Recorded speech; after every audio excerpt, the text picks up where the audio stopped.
نبی اکرم نور مجسم شفیع معظم صلی اللہ علیہ وسلم کا فرمان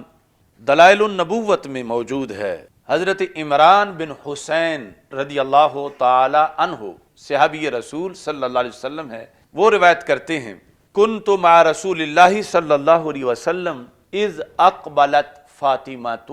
رضی اللہ تعالی عنہا، کہ میں نبی اکرم نور مجسم شفیع معظم صلی اللہ علیہ وسلم کے ساتھ موجود تھا کہ جب سیدہ طیبہ طاہرہ فاطمہ الزہرا رضی اللہ تعالی عنہا تشریف فرما ہوئی، تو کہتے ہیں فواقفت بین یدیہ، نبی اکرم صلی اللہ علیہ وسلم کے سامنے آ کر کھڑی ہو گئیں، فناظر الیہا، تو رسول اکرم نور مجسم شفیع معظم صلی اللہ علیہ وسلم نے آپ کی طرف نظر رحمت فرمائی، وقد ذہب الدم من وجہہا، تو چہرے کی رنگت مبارک یوں تھی کہ جیسے بدن میں خون موجود ہی نہ ہو، یعنی جس طرح خون نہ ہونے کی وجہ سے بالکل زرد رنگ ہوتا ہے۔ غالبت الصفرۃ علیہا من شدت الجوع، تو آپ کے رنگ مبارک پر زرد رنگ غالب تھا، اور سبب اس کا کیا تھا؟ من شدت الجوع، بھوک کی شدت کی وجہ سے۔ سیدہ فاطمہ رضی اللہ تعالی عنہا کے لیے سرکار چاہتے تو روزانہ ہی 3 ٹائم جنت سے کھانا آ جاتا، اور یہ جو بھوک کی وجہ سے رنگ زرد تھا یہ نوبت نہ آتی، لیکن محدثین نے دوسرے مقام پہ لکھا کہ سرکار اس حد تک اپنی امت کے غرباء کے ساتھ ہمدردی کرنا چاہتے تھے کہ قیامت تک جب غریبوں پر ایسا وقت آئے گا اور ان کے لیے تو جنت سے اہتمام نہیں ہوگا، تو ادھر ان کے سامنے جب یہ بات پہنچے گی کہ بھوک کی وجہ سے وہ سیدہ کہ جن کو میں نے اپنے جگر کا ٹکڑا قرار دیا ہے انہوں نے بھی بھوک کا سامنا کیا، تو اس سے پھر غریبوں کے لیے بھوک آسان ہو جائے گی۔ ہمارے آقا صلی اللہ علیہ وسلم نے ہاتھ اٹھائے، فرفع یدہ حتی وضعها علی صدرہا فی موضع القلادہ، جہاں ہار پہنایا جاتا ہے وہاں ہاتھ رکھا، حضرت سیدہ پاک رضی اللہ تعالی عنہا کے بدن پر ہمارے آقا صلی اللہ علیہ وسلم نے وفرج بین اصابعہ، اور اپنی انگلیوں کو پھیلا دیا، ثم قال، پھر آپ نے دعا مانگی، اللہم مشبع الجاع، اے اللہ بھوکوں کو سیر کرنے والے، یعنی اللہ تعالیٰ کی صفت ساتھ بیان کی، ورافع الودیع، اے اللہ پست مقام والوں کو بلند شانے دینے والے، ارفع فاطمہ بنت محمد صلی اللہ علیہ وسلم، کہ فاطمہ بنت محمد صلی اللہ علیہ وسلم کے مقام کو دوبالا کر دے۔ یہ حدیث شریف بھی شاید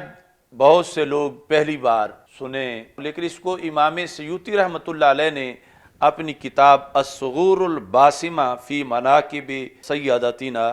فاطمہ بنت رسول اللہ صلی اللہ علیہ وسلم میں بھی ذکر کیا، جس طرح کہ امام بہقی نے شعب ایمان میں اس کو ذکر کیا۔ جب یہ دعا مانگی نبی اکرم صلی اللہ علیہ وسلم نے، تو عمران بن حسین چونکہ اس موقع پر موجود تھے، تو کہتے ہیں کہ قال عمران فسألتها بعد میں ایک موقع پر میں نے سیدہ فاطمہ رضی اللہ تعالی عنہا سے یہ سوال کیا کہ اس دعا کا اثر کیا ہوا، فقالت ما جعت بعد یا عمران، اور ما جعت دوسرا جو تلفظ کا طریقہ ہوگا کہ اس کے بعد مجھے کبھی بھوک لگی ہی نہیں۔ تو رسول اکرم نور مجسم شفیع معظم صلی اللہ علیہ وسلم نے سیدہ فاطمہ الزہرا رضی اللہ تعالی عنہا کے لیے جو دعا کی، اس دعا کا ایک اثر تو یہاں اس حدیث میں ذکر آیا۔ ادھر رسول پاک صلی اللہ علیہ وسلم نے سیدہ زینب رضی اللہ تعالی عنہا کے لیے فرمایا یا افضل بناتی اصیبت فیہ، اور پھر حضرت سیدہ فاطمہ رضی اللہ تعالی عنہا کی افضلیت اور آپ کی شان و شہرت اور آپ کا مرتبہ و مقام جس کی کوئی مثال نہیں ملتی، اور اس حد تک آپ کو جو عظمت ملی وہ کن کن وجوہات سے، جس طرح کہ امام ابن حجر اسقلانی نے کہا کہ جب وہ بات ہوئی تھی تو اس وقت انہی کا ہی سب سے بڑا مرتبہ تھا حضرت سید زینب رضی اللہ تعالیٰ عنہ کا، اور بعد میں ملا جو مرتبہ، اس کی وجوہات میں سے ایک وجہ یہ حدیث بھی ہے کہ جس میں ہمارے آقا علیہ السلام کے جو لفظ ہیں وہ لفظ یہ نہیں ہے کہ یا اللہ فاطمہ بنت محمد صلی اللہ علیہ وسلم کی بھوک دور کر دے، یا ان کو سیر کر دے، یا ان کو کھانا کھلا دے۔ لفظ یہ ہے اللہم ارفع فاطمہ بنت محمد صلی اللہ علیہ وسلم، اے اللہ فاطمہ بنت محمد کی شان اونچی کر دے، یعنی پہلے بھی اونچی ہے، مزید رفعت عطا کر دے۔ ارفع فاطمہ بنت محمد، فاطمہ بنت محمد صلی اللہ علیہ وسلم کو اے اللہ تو بلندی عطا فرما۔ تو وہ بلندی ایک تو اس جہت سے تھی جس کا خود ذکر کیا سیدہ فاطمہ رضی اللہ تعالیٰ عنہا نے کہ مجھے وہ جو بھوک کا مسئلہ بنتا تھا پھر کبھی بنا ہی نہیں، اور دوسری طرف یہ جو مرتبہ و مقام کے لحاظ سے بلندی ہے، شان و عظمت کے لحاظ سے بلندی ہے کہ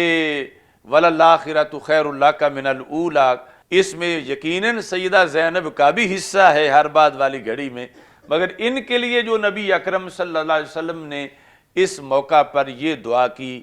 اللہم ارفع فاطمہ بنت محمد صلی اللہ علیہ وسلم، یعنی یہ ان وجوہات میں سے ایک وجہ ہے کہ جس کے ذریعے ہزارہا عظمتیں رب ذوالجلال انہیں ہر گھڑی عطا فرما رہا ہے۔ اور یہ ہے سبب کہ ہم جب سیدہ کائنات اور مخدومہ کائنات کا ذکر کرتے ہیں، ان لفظوں سے، عظمت والے لفظوں سے فوراً